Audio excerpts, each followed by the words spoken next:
Sir Pandian சாருக்கு. So என்னோட பேர் பிரசாந்த், கள்ளக்குறிச்சி மாவட்டத்திலேருந்து வரேன். சார் நீங்கள் வந்து அதிமுக வந்து பார்த்தீங்கன்னா ஒரு காலம் வந்து பிஜேபி கூட கூட்டணி வைக்க மாட்டேன்னு சொல்லிட்டு முன்னாள் அமைச்சர் ஜெயக்குமார் வந்து சொல்லியிருந்தார். அதிமுகவில் தான் நான் வந்து அந்த தொகுதியில் தோத்தன்னு சொல்லி குறிப்பிட்டு சொல்லியிருந்தார். மறுபடியும் வந்து பாஜகவில் தான் தோத்தன்னு சொல்லியிருந்தார். மறுபடியும் அதே பாஜகவோட கூட்டணி வைக்கிறது வந்து அவர் தோத்துட்டாருன்றதை நிச்சயமாக நாங்கள் ஏற்றுக்கலாமா? இல்லை, அந்த மாதிரி இல்லை. எப்போதுமே ஒரு கூட்டணியில் இருந்துவிட்டு வெளியே வருகிற போது அந்த எந்த கட்சியோடு கூட்டணி இருந்தோமோ அதோடு ஒட்டும் இல்லை உறவும் இல்லை என்று சொல்வதற்கு ஸ்ட்ராங்காக சில விமர்சனங்களை எல்லா கட்சியும் வைக்கும். இல்லை, அதை தான் சொல்ல வரேன் சார். அப்படி ஒரு விமர்சனத்தை வைக்க வேண்டிய தேவை அவர் தொகுதியில் அவருக்கு இருக்குது. ஆனால் மாநிலத்தினுடைய அரசை நிர்ணயிக்கின்ற தேர்தலில் அந்த ஒரு புள்ளியில் மட்டும் ஒரு கட்சி இயங்க முடியாது. எந்த கூட்டணியிலிருந்து விலகி வருகிற போதும் நாங்கள் ஒருவேளை அந்த கூட்டணியில் இருக்கிறோம் என்கின்ற எண்ணத்தில் ஒரு வாக்கு கூட எங்கள் கட்சிக்கு எங்களுக்கு வாக்களிக்கிறவர்கள் செலுத்தக்கூடாது என்பதற்காக இது போன்ற ஸ்டேட்மெண்ட்ஸ் கண்டிப்பாக விட வேண்டிய தேவை இருக்கிறது. இப்போ சஞ்சய் நாகர்கோவில் வந்து வரேன். திமுக இன்னைக்கு ஏதாவது ஒரு மக்கள் விரோத சட்டங்களை கொண்டு வந்தாங்கன்னா உடனே திமுக இருக்க கூட்டணி கட்சிகள் இறங்கி போராடி அதை பின்வாங்க வைக்கிறாங்க. அந்த மாதிரி பாஜக எத்தனையோ மக்கள் விரோத சட்டங்களை கொண்டு வந்தும் அதுக்கு அதிமுக எந்த எதிர்ப்பும் கொடுக்கல, இது வரைக்கும் எதிர்ப்பு தெரிவிக்கவே இல்லை. இப்போ மும்மொழி கொள்கையை கொண்டு வராங்க. NEP கொண்டு வந்தா நாங்க எஜுகேஷன் கிராண்ட்ஸ் வரைக்கும் தருவோம்னு சொல்றாங்க. அதுக்கும் நீங்க இது வரைக்கும் குரல் கொடுக்கல. உங்களோட கொள்கை தலைவர் அறிஞர் அண்ணா அவர்கள் சொன்ன இருமொழி கொள்கையை சிதைக்கணும்னு நினைக்கிற பாஜக மும்மொழி கொள்கையை கொண்டு வந்தாதான் எல்லாமே பண்ணுவேன்றாங்க. அதுக்கும் நீங்க குரல் கொடுக்கல. சோ இந்த மாதிரி நீங்க கொஞ்சம் கேளுங்க, கொடுக்கலன்னு நீங்க முடிவு பண்ண கூடாது. நீங்க கொஞ்ச நேரத்துக்கு முன்னாடி சொன்னீங்க கொள்கையில நாங்க காம்ப்ரமைஸ் ஆக மாட்டோம், கொள்கையில கூட்டணி இல்லைன்னு சொன்னீங்க. ஆனா நீங்க கொள்கையில காம்ப்ரமைஸ் ஆயிட்டீங்களோ அப்படின்னு தோணுது. பாஜக கூட கூட்டணி அமைச்சதுக்கு அப்புறம் அதிமுக தன்னோட சுயமான அரசியலை மறந்து விட்டதா? அப்படி இது போன்ற ஒரு சாதாரண மனநிலையில் கூட யாரும் அப்படி எண்ண வேண்டிய அவசியம் இல்லை. ஏன்னா நீங்கள் சொன்ன மாதிரி மும்மொழி கொள்கையை எதிர்த்தீங்களான்னா நாங்கள் எதிர்த்திருக்கோம். மும்மொழி கொள்கையை இன்னும் 100% எதிர்க்கிறோம். இப்போ மும்மொழி கொள்கைக்கு எதிர்க்கிறதா நீங்கள் நினச்சிக்கிட்டு இருக்கிற திமுக எந்த நிதியை இன்னும் கொடுக்கலன்னு கேட்குறாங்கன்னு உங்களுக்கு தெரியுமா? பிரைம் மினிஸ்டர் ஸ்ரீ அதான் கல்விக்கான நிதி கொடுக்கல. அந்த கல்விக்கான நிதி அவங்க ஏன் கொடுக்க மாட்டேன்னு சொல்கிறாங்க? மும்மொழி கொள்கையை ஏற்றுக்கோங்கன்னு சொல்கிறாங்க. புரட்சி தலைவர் காலத்திலிருந்து எங்கள் எடப்பாடியார் காலத்து வரை எந்த மும்மொழி கொள்கையை ஏற்று ஒரு பைசா நிதி கொடுத்தால் கூட அது வேண்டாம் என்று அந்த நிதியை புறந்தள்ளி எங்களுடைய நிதியில் அரசு கொண்டு போகிற அரசு அதிமுக அரசு. அதனால் நீங்கள் என்ன பண்ணுறீங்க தெரியுமா? நாங்கள் எதிர்க்கிறோன்னு சொல்லிட்டு ஐயா இந்த 3000 நம்முடைய பட்ஜெட் 3 லட்சம் கோடி, 3000 கோடி அந்த கொள்கையை ஏற்றுத்தான் வர வேண்டும் என்றால் வேண்டாம் என்று அப்படி அடிச்சுட்டு போனால் தானே சார் நம்மளுடைய கொள்கையுடைய வீரியம் தெரியும். அதை வச்சு கள்ள அரசியல் பண்ணால் கொள்கை போகுமா? எதை எதிர்க்கிறோம் போகுமா? இல்ல அது கேக்குறது தப்பா சார்? இல்ல நான் என்ன சொல்றேன்னா சார் அது இல்ல சார் இல்ல நான் என்ன சொல்றேன், நவோதயா பள்ளிகள் சார் இல்ல நவோதயா பள்ளிகள் சார். அனைவருக்கும் வணக்கம். நான் கெவின், புதுக்கோட்டையிலிருந்து வருகிறேன். மதிமுகவிற்கு தற்போது காங்கிரசிற்கும் திமுகவிற்கும் சண்டை. தேர்தல் களத்தில் ஏற்கனவே மாணிக்கம் தாக்கூர் மதுரை வடக்குக்கு தான் நாங்கள் குறி வைக்கிறோம்னு சொல்கிறாங்க. ஆனால் அங்கே வந்து திமுக தான் எம்எல்ஏவாக இருக்கிறாங்க. ஸோ இது தேர்தல் களத்தில் வெற்றியின் தோல்விக்கும் இது வந்து வழிவகுக்குமா? இல்லை, எந்த வகையும் அரசியல் கட்சியில் வந்து நெகோசியேஷன் இருக்க தான் செய்யும். ஏன் இன்னைக்கு மந்திரி இருக்கிற தொகுதியை நாங்கள் கேட்டுன்னு இருக்கிறேன். அதுக்காக அவருக்கு எனக்கு விரோதம் கிடையாது, விரோதம் கிடையாது. தேர்தல் களம் என்று வந்து விட்டால் அதெல்லாம் பார்க்காம வெற்றி மாத்திரம்தான் என்கின்ற அந்த ஒற்றை குறிக்கோளுடன் இந்த கூட்டணி கிரவுண்ட் லெவல் எந்த எதுவும் கிடையாது. நாங்கள் ஃப்ரம் த பிகினிங் நாங்கள் 2 பேரும் வந்து எதிரும் புதிரமாக இருந்தவர்கள் தான். அது வந்து 1000 களத்திலே வந்து வேறுபாடுகள் இருந்தாலும் கூட தேர்தல் என்கின்ற ஒற்றை புள்ளியில் வரும்போது வெற்றி என்பது தான், வெற்றி என்கின்ற அந்த இலக்கை நோக்கித்தான் எல்லாரும் செல்வார்கள். இதெல்லாம் அது வேறு நெகோசியேஷன் வேறு, இதெல்லாம் சகஜம்தான், இப்படி தான் இருக்கும். நெகோசியேஷன் முடிஞ்ச பிறகு 2 தலைமைகளும் இதுதான் அப்படின்னு சொன்னால் அந்த இலக்கை நோக்கித்தான், வெற்றியை நோக்கித்தான் நாங்கள் பயணிப்போம். ஏடிஎம்கேட ஒரே ஒரு கேள்வி. கடந்த 2024 தனித்து தான் போட்டிட்டீங்க, இப்போ வந்து பாஜகவோட கூட்டணியில் போட்டிடுறீங்க. இப்படி கூட்டணிங்கெல்லாம் இப்போ டிஎம்கே வந்து 2017 ரொம்ப இம்பாக்டான கொலிஷனில் இருக்கிறாங்க. நீங்கள் இப்படி கூட்டணி மாறிக்கிட்டே இருக்கிறது வந்து மக்கள் நலனுக்காக ஒவ்வொரு முறையும் கூட்டணி வைக்கிறீங்களா, அல்லது கட்சியின் லாபத்திற்காகவும் தனிநபரின் லாபத்திற்காகவும் கூட்டணி வைக்கிறீங்களா? சார், அதாவது இன்டாக்டாக இருக்கிறதுக்கு பேர் கூட்டணி கிடையாது. தேர்தல் கூட்டணின்னா முதல்ல என்ன புரிஞ்சுக்கணுன்னா ஒவ்வொரு கட்சியும் ஒவ்வொரு கொள்கையும் சித்தாந்தமும் வச்சுருக்கு. அந்த ஒவ்வொரு கட்சியும் அந்த தேர்தலில் அந்த சித்தாந்தத்தை வைத்து வென்றெடுப்பதற்கு முயற்சி செய்யணும். அதை விட்டுவிட்டு எங்கள் கொள்கைகளை முழுவதும் நாங்கள் சமரசம் செய்து 10 ஆண்டுகளாக இருக்கிறோன்னா ஒன்று என்ன செய்யலாம், அந்த கொள்கைகளெல்லாம் முடிச்சுட்டு திமுகவில் ஒரு அணியாக சேர்ந்துட்டோம்னு சொன்னால் அது பெருமைன்னு நீங்கள் எடுத்துக்கலாம்.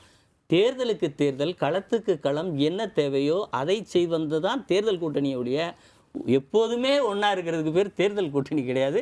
அப்படி தேர்தல் கூட்டணி அமைக்க வேண்டிய அவசியமும் கிடையாது. 10 வருஷத்துக்கு மேலே ஒன்றா இயங்கிட்டா, இப்போ அமமுக அதிமுக எடுத்துக்கோங்க, நாங்கள் என்ன சொல்கிறோம், 7 ஆண்டுகள் நீங்கள் ஒரு தனி இயக்கமாக நிர்வாகத்தை நடத்திட்டீங்க, அப்படியே ட்ராவல் பண்ணுங்கன்னு நாங்கள் சொல்கிறோம் இல்லையா? 10 ஆண்டுக்கு மேலே இருந்துட்டா அதில் என்ன கூட்டணி இன்டாக்ட் இருக்குது, என்ன கொள்கை இருக்குது? பிரகாஷ், அதுதான் தமிழகத்தில் திமுக கூட்டணி அமைஞ்சிருக்கிறதுக்கு ஒரு கொள்கை அடிப்படை என்னன்னா, அவங்க வந்து பிஜேபி எதிர்ப்பு என்பது மட்டும்தான் தமிழகத்தோட திமுக கூட்டணி அமைவதற்கான காரணம். அதிமுக பிஜேபி எதிர்ப்பை கையில் எடுத்தது, இப்போ பிஜேபி எதிர்ப்பை கைவிட்டுருச்சு.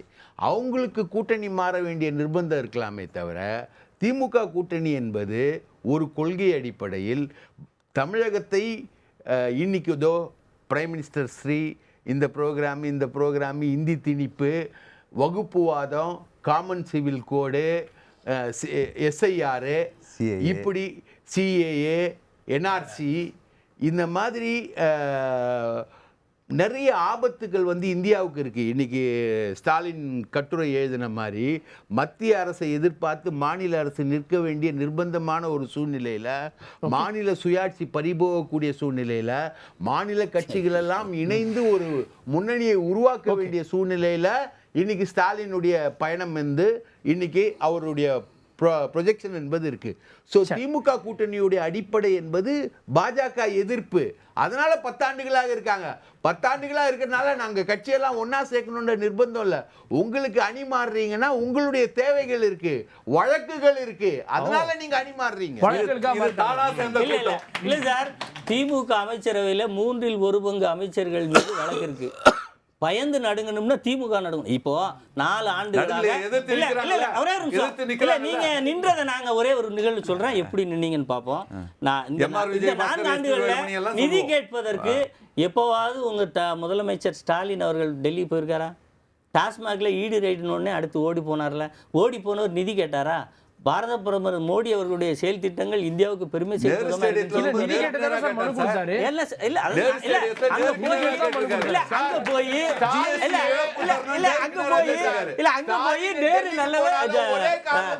மோடி நல்லவர் சொல்லிட்டு வந்தாரு.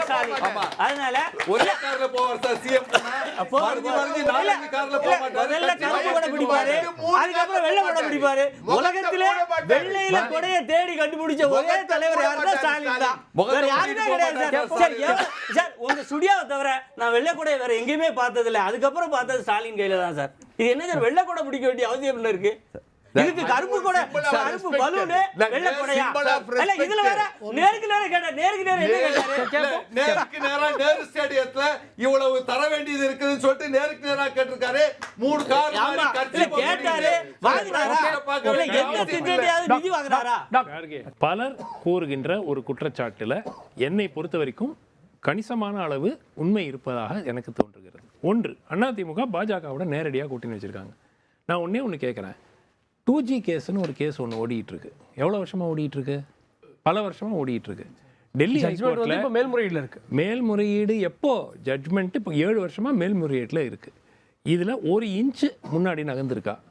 திமுக அமைச்சர்கள் மீது போடப்பட்ட குற்றச்சாட்டுக்கள் மேலே எந்த நடவடிக்கை? இப்போது I will give you an example. BJP எப்படி மற்ற மாநில முதலமைச்சர் அரவிந்த் கெஜ்ரிவாலுக்கு என்ன பண்ணாங்க? பிடிச்சி ஜெயிலில் போட்டாங்க. ஹேமந்த் சோரனுக்கு என்ன பண்ணாங்க? முடக்கி. அரவிந்த் கெஜ்ரிவால் கேஸ் வந்து ஜெனுவின் கேஸ்ன்னு யாருமே வந்து இது இல்லை, அது ஏதோ டெல்லி லிக்கர் ஸ்கேம்னு சொல்லி அது வந்து இன்னும் அப்படியே அந்த எலெக்ஷன் முடிஞ்ச அப்புறம் அந்த கேஸை பற்றி யாராவது கேள்விப்பட்டாங்களா? அந்த கேஸ் அது பாட்டுக்கு தூங்கிட்டு இருக்கு. பல விஷயங்களில் பாஜக தலைமை திமுக தலைமைக்கு நெருக்கமாக செயல்பட்டு இன்னைக்கு எந்த அழுத்தமும் கொடுக்கல. செந்தில் பாலாஜி கோர்ட் மூலமா நீதிமன்றம் மூலமா 21ஆம் ஆண்டு தேர்தலுக்கு சில மாதங்களுக்கு முன்பு சிபிஐ தான் ப்ராசிக்யூட்டிங் ஏஜென்சி 2Gல என்ன பண்றாங்க? ஒரு பெட்டிஷன் மூவ் பண்றாங்க. டெய்லி ஹியரிங் வேண்டும், எங்களுக்கு சீக்கிரமா இதுக்கு ஒரு முடிவு வர வேண்டும். எப்போ இருங்க, 2021 எலெக்ஷனுக்கு முன்னாடி. இப்போ எலெக்ஷன் முடிஞ்சிருது. இப்போ 2026 எலெக்ஷன் வருது.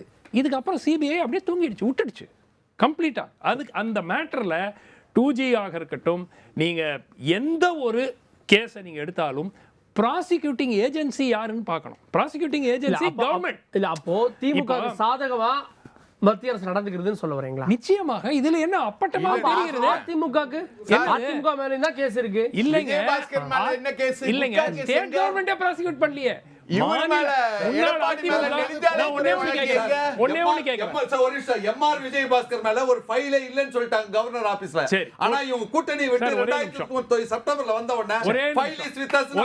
ஒரே நிமிஷம் குட்கா கேஸ்ல எடப்பாடி பழனிசாமி முதல் இல்ல ஆனா இப்ப சார்ஜ் ஷீட் போடுறாங்க. ஒரே நிமிஷம். எவ்வளவு ஏடிஎம்கே முன்னாள் அமைச்சர்கள் மீது திமுக இந்த 5 வருஷத்துல ப்ராசிக்யூஷன் நடத்தி ஒரு கன்விக்ஷன் வாங்கி இருக்காங்கன்னு சொல்லுங்க. எவ்வளவு அமைச்சர் கேசி வீரமணி திமுக அதிமுக கவர்னர் பெர்மிஷன் தரல. பாதி வழக்கு கவர்னர் பெர்மிஷன் தரல. ஏங்க கோர்ட்டுக்கு போய் கேசி வீரமணி மேல கொடுத்தாருங்க. என்ன ஆச்சு அது கேஸ்? சொல்லுங்க. கேசி வீரமணி மேல கவர்னர் கொடுத்தாரு. அதாவது பாஜக திமுக மேல கரிசனையா இருக்கு, திமுக அதிமுக மேல இருக்குன்னு சொல்லுவாங்க. சார் இது கோர்ட் ப்ராசஸ் சார். திமுக டிலே பண்ணல. ஆனா இந்த முதலமைச்சர், தமிழக முதலமைச்சர் மத்திய அரசு எதிர்த்த மாதிரி எந்த முதலமைச்சர் எதிர்த்து இருக்கிறான்னு நீங்க சொல்ல முடியுமா?